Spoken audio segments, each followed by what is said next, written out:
कल अचानक दुनिया के तमाम बड़े आउटलेट्स ने खसूसन फाइनेंशियल टाइम्स और राउटर्स ने यह खबर ब्रेक की है कि ईरान और अमेरिका के मुज़ाकरात इस्लामाबाद में होंगे और पाकिस्तान अब नया सफारती हब बनने जा रहा है।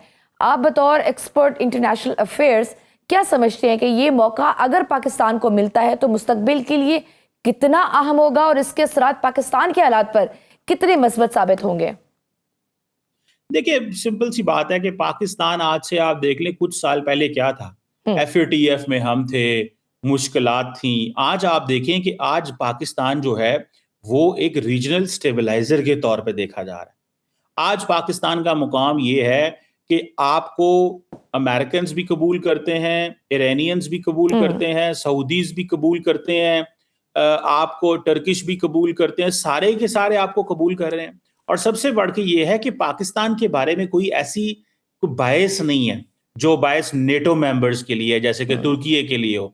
और आपको पता है इस खित्ते में कोई ऐसा मुल्क नहीं है स्वाय पाकिस्तान के जिसके ऊपर ईरान ने हमला ना किया हो। स्वाय पाकिस्तान तमाम मुल्कों के ऊपर, अपने नेबरिंग कंट्रीज में आज़रबाईजान देख लें, तुर्की देख लें, जीसीसी के ममालिक देख लें, तमाम के ऊपर हमले हुए हैं। ये जो सिचुएशन है इसमें आपको ये पता चलेगा कि ऐसा पाकिस्तान का जो किरदार है वो बहुत ही इंपॉर्टेंट है। तो वो समझते हैं कि पाकिस्तान ने एक न्यूट्रलिटी दिखाई है। पाकिस्तान ने जहां पे इंटरनेशनल प्रिंसिपल्स और इंटरनेशनल लॉ को सपोर्ट किया है, और तो उसी पे वो समझते हैं कि पाकिस्तान को हमें वैल्यू करना चाहिए। और ईरान के अंदर पाकिस्तान की बहुत इज्जत है। उसकी वजह यह है कि पिछली जंग में जो जून में हुई थी पिछले साल, उसमें भी हमने उनकी मदद की खुल खिला के। अभी फिर हम अमेरिका के साथ भी हमारे बड़े अच्छे ताल्लुकात हैं। उसके बाद prime minister and field marshal जो हैं वो ट्रंप से मिल के आए थे, आपको याद होगा, व्हाइट हाउस के अंदर। और मुसलसल अभी संडे को भी prime minister field marshal Syed Asim Munir की और डोनाल्ड ट्रंप की फोन पे बात हुई है। पाकिस्तान अगर इस इस्लामाबाद पैक्ट को कराने में कामयाब रहता है तो इस मुआहदे की वजह से पाकिस्तान का नाम तारीखी तौर पर हमेशा याद रखा जाएगा। क्या इसके बाद हम ये कह सकते हैं कि पाकिस्तान न सिर्फ जनूबी एशिया का बल्कि मशरिक़ वस्ता का भी सबसे अहम मुल्क बनकर उभरेगा? जी, वो तो हम हैं। जैसे मैंने कहा कि हम एक रीजनल स्टेबलाइजर के तौर पे सामने आए हैं, और सिर्फ साउथ एशिया नहीं, मिडल ईस्ट के अंदर भी हमारा किरदार है। नो डाउट पाकिस्तान का सफाती सतह पर इतना नाम होना यकीनन मई 2025 की शानदार कामयाबी के बाइस है, जिसमें भारत के गरूर को पाकिस्तान की अफवाज ने जमीन बोस किया था। और यही वजह है कि कल से भारतीय मीडिया और उनकी हुकूमत बुखलाई हुई है। क्या ये खदशा मौजूद नहीं कि इन मुज़ाकरात को सैबोटाज करने के लिए भारत कोई घिनौना खेल खेले? देखिए, क्या खेल खेल सकता है वो। ज्यादा यहाँ पे दहशतगर्दी करवाने की कोशिश करेंगे तो वो हम हमारे अगर ऐसे करवाने की कोशिश करेंगे तो हम तो पहले ही एक्सपोज कर रहे हैं, मजीद एक्सपोज करेंगे उनको। और आप देखेंगे अब इंडिया बड़ा परेशान है, बड़ा पैनिक में है कि वो तो पाकिस्तान को आइसोलेट करना चाह रहे थे, और पाकिस्तान जो है वो ग्लोबल सिस्टम का हिस्सा बना है, सफारतकारी में किरदार अदा कर रहे हैं।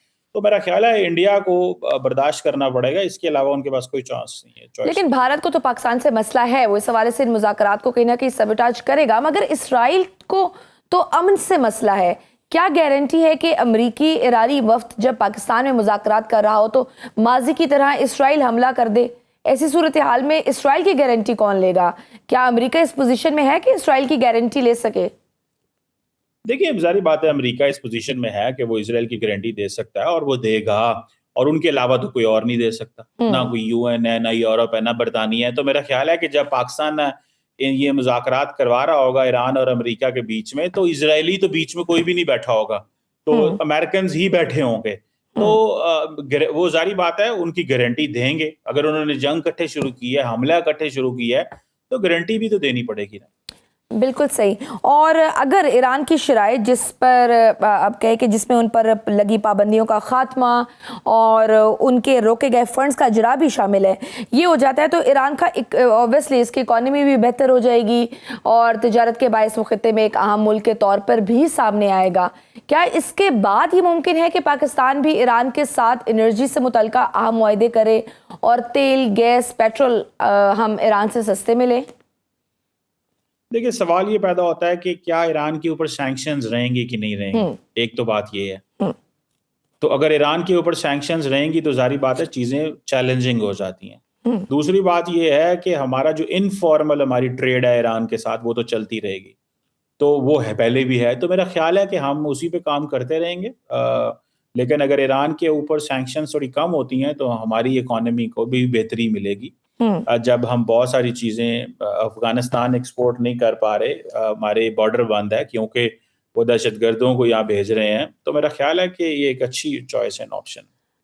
ठीक। अच्छा सर, बाज़ लोग ये भी सवाल कर रहे हैं कि गुज़िश्ता चंद माह में या आप कह लें कि 1 साल में ऐसा क्या हो गया कि ईरान भारत की बजाय पाकिस्तान के करीब हो गया, और जंग के दौरान भी जब पाकिस्तान ने वाज़ेह किया था कि हमारा सऊदीया के साथ दिफाई मुआहिदा है, हम सऊदीया के साथ खड़े हैं, तब भी ईरान पाकिस्तान का शुक्रिया अदा करता रहा और नए सुप्रीम लीडर ने भी पाकिस्तान की तारीफ की। आखिर वो रिटर्न पॉलिसी क्या बनी कि ईरान पाकिस्तान के इतने करीब हो गया? देखिए, इसमें बेसिकली भारत का जो